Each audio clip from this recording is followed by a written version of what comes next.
In today's video, we'll be going over the brief but sweet tale of the cannibal crown prince of crime, Zombie Joker. No, not even our psycho funny man was safe from the deadly anti-life virus that turned him and a large number of the DC roster into flesh-ripping beasts. This story is a wild one, so without further ado, put on your finest suit and dance on the city steps, sit back, relax, and enjoy the full gory story of Zombie Joker. Who is he?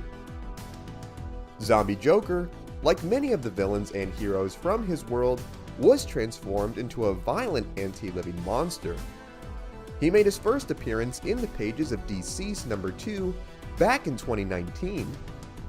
He comes from a world in the multiverse with origins very similar to the main DC Prime Earth Joker.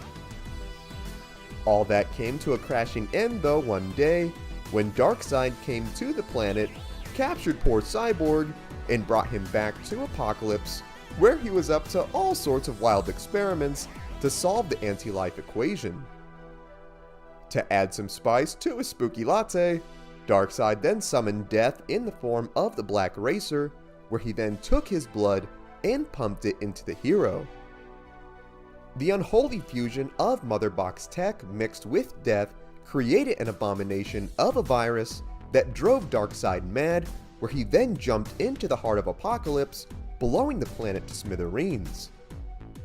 Before the devastation, Desaad sent Cyborg back to Earth before anyone else could get infected. A wounded Cyborg fell through the boom tube back to Earth, much to the shock of a nearby crowd. With the virus coursing through his circuitry, Cyborg begged for the people to look away, but just like any modern citizen would, they began snapping pictures of the hero, which then caused the virus to wirelessly transfer to their phones, and upon coming in contact with their devices, caused them to become infected as well, ripping into their skin and brutally attacking anyone nearby. While the likes of Superman tried to save as many as he could, the virus would spread like wildfire throughout the planet, leaving heroes like Batman and Green Lantern infected and killed. Later on, we see Harley Quinn, who decided that now of all times would be the best time to let Joker know that she was leaving him to be with Poison Ivy. Honestly, I guess that's the best time to do it. So yeah folks, if you're looking to break up with your boyfriend or your girlfriend, zombie apocalypse, best time to do it. However, unbeknownst to Harley, the virus had spread to the entire internet, and Joker had become infected by the virus after looking at his screens. We then cut to a heartbroken Alfred flying over Gotham in the Bat plane after just being forced to kill an infected Batman, Robin, and Nightwing. Tapping into his old military days, Pennyworth then dropped a load of bombs on the infected in the streets below, which Harley just narrowly avoided as she ran from her crazed cannibal ex. As Joker closed in on Harley, she managed to grab a shotgun from a downed survivor, pointed it at the clown, and blasted him to pieces, telling him he was never good for her. At first shocked by her actions, Harley was then overcome by an overwhelming feeling of relief, free from all of the abuse and trauma Joker had put her through over the years.